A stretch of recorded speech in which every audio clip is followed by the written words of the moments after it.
What is up, ladies and gentlemen? Truz here, back again with another video. Today, doing something a little different than your typical Madden, and I guess now you could say Rocket League or maybe the show content.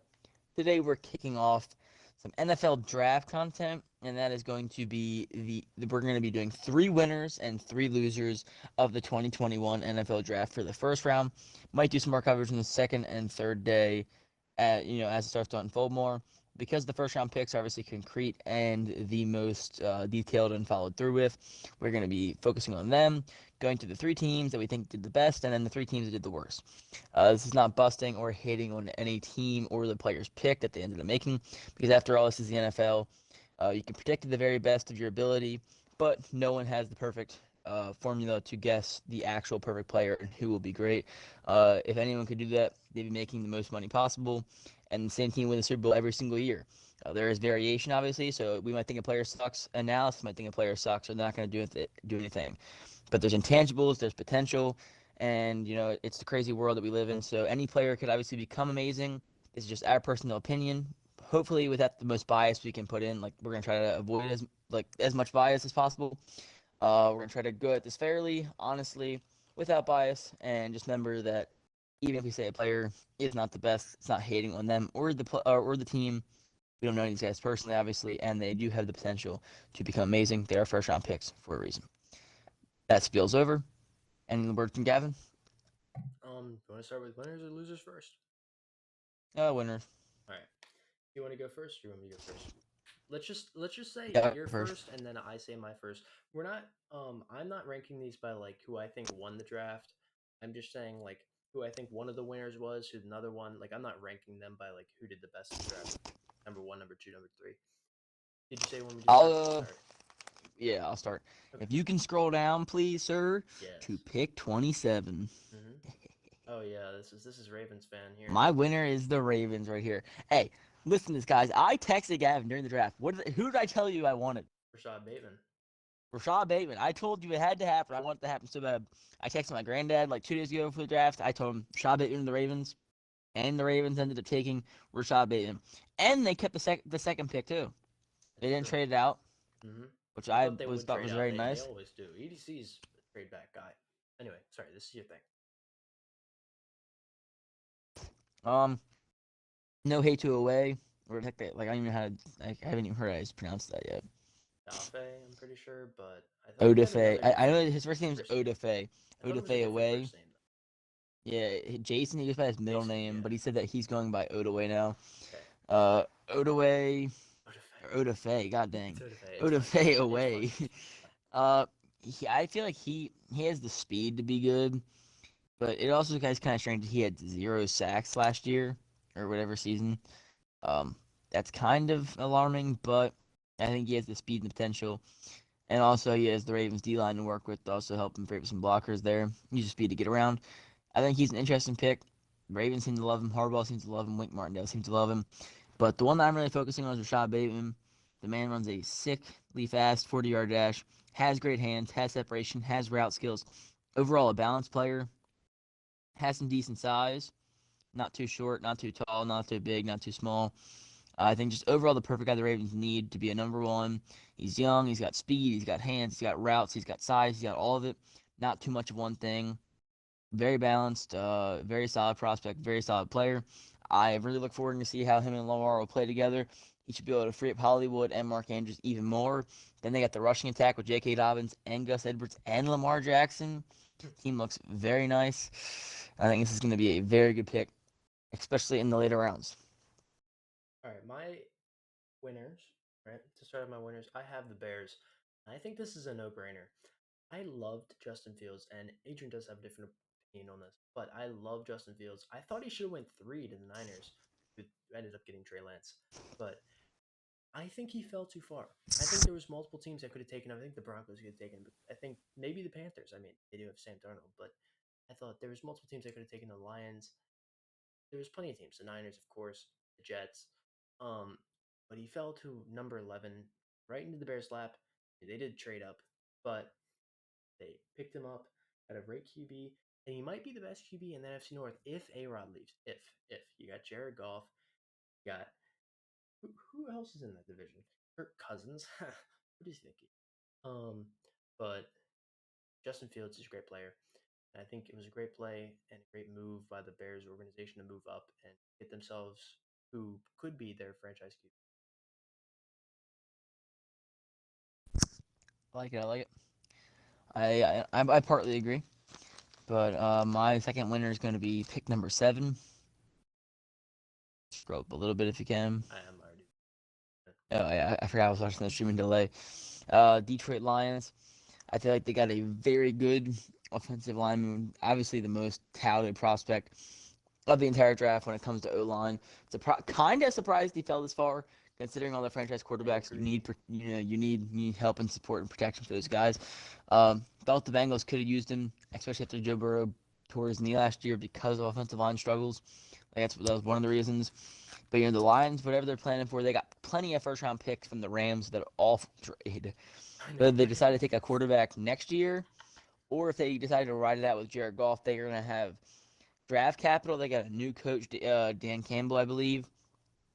So if they decide that they need Goff, he's gonna have great protection out here now from one cornerstone offensive lineman. And then if they decide to take a new quarterback, he's already gonna be protected as well from this draft pick. I feel like it's a great investment in the future by helping the future of this team. I think it's going to help the Detroit Lions turn things around if they can get out of this curse they have, I guess. Yeah, I mean, I think they're a little bit in tank mode. But my second winner, like I said, I'm not really ranking these. You might be, but I am not. Is the Chargers picking Rayshawn Slater? And I think this guy is an immediate starter. I think he's a great player for Justin Herbert, and he's gonna be a great player. I mean, as it looks right now, he might not be better than um Panay Sewell, the guy you were just talking about a second ago. Um, but I mean, he seems like a good solid player to take over for the Chargers. They needed O line help. They got O line help with that 13th pick. Kind of just fell into their lap. Came in and said, "Oh yeah, I'm welcome to join the team." But I'm very high on the Chargers and I'm very high on this pick. Great job by the LA Chargers. um, I agree with you there. I like your explanation. I'm gonna take it's gonna be a surprising winner, I would think, but I'm going to go with the New England Patriots getting Mac I Jones knew at the this was quarterback coming. position. I knew this was coming. I don't think Mac Jones is that good. I think he's definitely a good player, but I do believe he has a great work ethic. Considering when he was in Alabama, no one knew who he was at all. He was behind Tua. He was behind Jalen Hurts. He had to work all the way from the bottom just to get to the top, and got some He like brought an after an LB. injury became the starter, and then became a Heisman finalist. So I feel like he has the work ethic, he has the drive, he has the mentality, and combine that with Bill Belichick, see if he really is the real deal or if it was Tom Brady carrying him all along. Once you get those two working together, I think it could be a good combination, especially for the future. But the main reason why I think this is a win is I really expected a team to reach on Mac Jones farther in the draft or earlier in the draft. And I think the Patriots probably assumed the same thing, if I'm being completely honest, because all of the QB needy teams in the draft who did decide not to take a quarterback, and then the Patriots just had Mac Jones fall to them at 15. I feel like that they thought that was a blessing in disguise right there, because I feel I could have saw them trading up a few picks to take him, but instead they got to stay at 15 and get their guy of the future, Heisman finalist, Alabama quarterback Mac Jones. My last winner of the first round, or at least for this video, is the Vikings. They traded back and still got the guy that I'm pretty sure that they were looking for the whole entire time, Christian Darrisaw, an offensive tackle to help your Cousins and that offense. Um, but I can't believe it. He's a great offensive lineman, great offensive tackle. You need those offensive tackles probably more than the centers. I mean, you need centers still, but offensive tackles are a very needed position, as you can see in this draft. A lot of teams took offensive tackles early and often. But in my opinion, it's kind of a steal of the draft. They traded back and they still got the guy they wanted. They still got a really, really good player at 23. They got some extra value from the trade backs. Yeah, I think this was literally a great play by Minnesota, and no doubt a winner in my book. And now on to the losers. Do you want to start, or do you want me to start first? Oh, I'll start. And I'm going to take one that you were going to pick because I completely agree. Actually, no, I'm not going to take one you're going to pick. I'm going to take somebody else. I'm going to say Travis Etienne was definitely a loss. Not because he's a bad player from Clemson getting paired with Trevor Lawrence. But the fact is, the Jacksonville Jaguars took a chance on an undrafted free agent running back, Dude. James Robinson, had him become a Rookie of the Year finalist, had him rush for 1,000 yards, I believe, had him dominate behind a subpar offensive line, hit holes well, picked up big yards, averaged pretty good yards per carry, was really a breakout. I think a lot of people were excited for the guy. And then what does Jacksonville do? They go out and they spend a first-round pick on a running back who notoriously do not last long and are also not that important to an NFL offense. Like, they're obviously important, but they are expendable and they are replaceable. You can get production out of backups in a similar sense. Like, if you compare the drop off between a starting quarterback and a backup quarterback, you're going to see a much bigger difference than a starting running back and a backup running back. That's true. So to use a first round pick on a guy who is going to either be the second back paired with James Robinson or a guy who think is going to replace him seems like a very interesting move that I think is not good. They could have invested in offensive line, another receiver for Jacksonville. Like, not going to lie, when I wanted Rashad Bateman for the Ravens, I expected Jacksonville to go Bateman. They were going to want to give him a new receiver. DJ Chark's obviously in the team. But that's about it there. And tight end's not looking too good for the Jacksonville Jaguars. Tyler Eifert, I believe. They could have went for Bateman. They could have went for an O-line for more help to solidify there, maybe a defensive piece. But instead they took a running back which is a very bad move, in my opinion. Dude, I can agree yet not agree at the same time. My friends kind of told me that this was actually a good move because there's a lot more of a running back committee in the NFL now. Although you are right with what you're saying about how there's not as much of a difference between a starter and a backup, and just putting in a free agent that you could have gotten without a first round draft pick. Yeah, but they could have used like a third round pick or a fourth round pick or even an Oh yeah, undrafted free agent. I Like agree. Gus Edwards, undrafted free agent. James Robinson, undrafted free agent. There's lots of talent and lots of value you can find. You don't need to spend high draft picks for running backs anymore. The I production's agree. not like look at Zeke and look at Tony Pollard. True. You know what I'm saying? True. Yeah. Alexander True. Madison and Dalvin Cook. The one game that Dalvin Cook got hurt, Alexander Madison did well. Then the next game he didn't do as great, but I'm still saying. hmm And my first loss is the Steelers, like literally the pick before them. This is a questionable one. I mean, I can see what Steelers fans are coming from, and this is not biased. It's not biased at all. I like Najee Harris. I don't like that he's another Derrick Henry, basically. But I think it's been a loss because the O line, they needed help on the O line. They were old, they weren't as good. People have left, people are tired, things like that, and they needed to pick an O lineman. I'm pretty sure they could pick one down the draft. I think they already have, as we're speaking about it. But it's, I don't really pick. I mean, Najee Harris, yes, you get yourself a running back, but he doesn't have an O line to run behind. What is he going to do? He's just going to run over everybody? I don't think he can run over 11 defenders. He might be able to do it in college, not in the NFL. Um, but it's similar to Travis Etienne in a way, but not completely. I think this should have been O line. I think this should have been O line from the Steelers. Not trying to be biased, letting you guys know I am a Ravens fan. Adrian, your second long.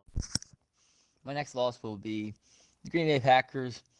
Obviously, they won corner. I mean, they had to help after Kevin King absolutely botched Oh the my NFC god. Conference game. That doesn't make sense. But I did think it was funny that all these reports of Aaron Rodgers being disgruntled and wanting to leave and not feeling like an offense he's being helped and also contract disputes.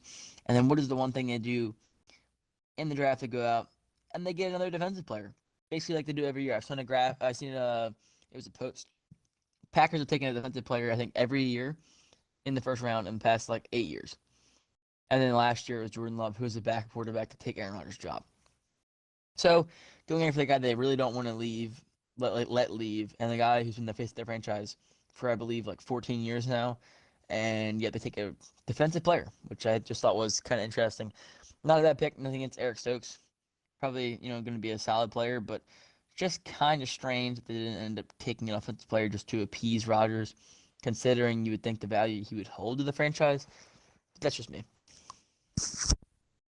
My next loss would be the Cincinnati Bengals. And they picked up an amazing player. Jamar Chase is definitely a top five receiver, one of the best players in the draft for draft. But Joe Burrow is dead. I'm just gonna say it now. He's dead. You guys, if you guys didn't see his knee, uh, bad. It's bad. It's gonna get worse. They didn't draft O line. They needed O line. They had Pensul. They had literally anyone in the draft that was O line because look, three straight QBs and a tight end. They could get any guy they wanted that's an O line. Instead, they decided to draft a receiver. I get he wants his weapons. He needs his weapons, but I gotta go O line. You gotta go O line there, and he's had issues with like O line the whole entire last season. And then he gets injured, and boom, they just forget about him. And so disappointing to watch, but they should have been O line without a doubt.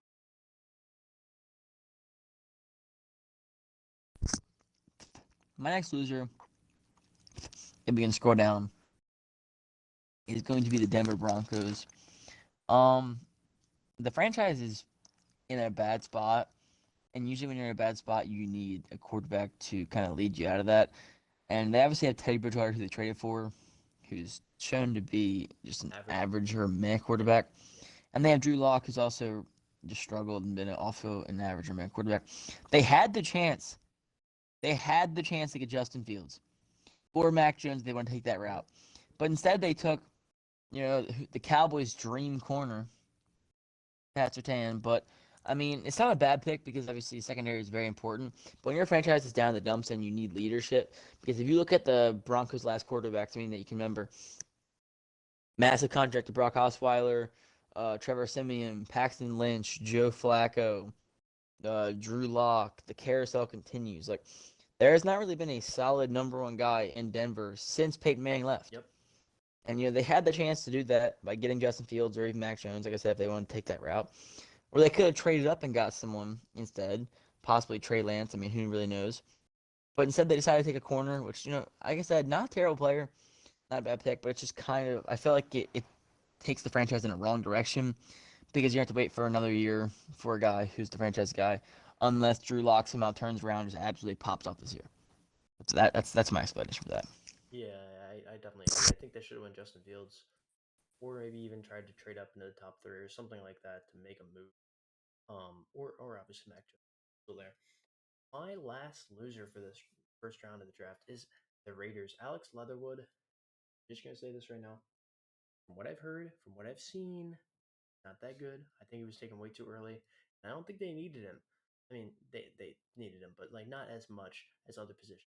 They could have used a linebacker. They could have used an edge. They could have used literally anything. But it's just I just don't think this is the pick. They could have taken a better O lineman who went down the board to one of my winners in the draft, Christian Darrisaw to the Vikings. They could have taken him. I don't get it. I don't get this pick. I think this was John Gruden just saying, "Oh yeah, that's my guy," being the old-fashioned man he is, and just jumping on it. But I don't think this is the move at all for them. And I mean, if I'm wrong, I'm wrong.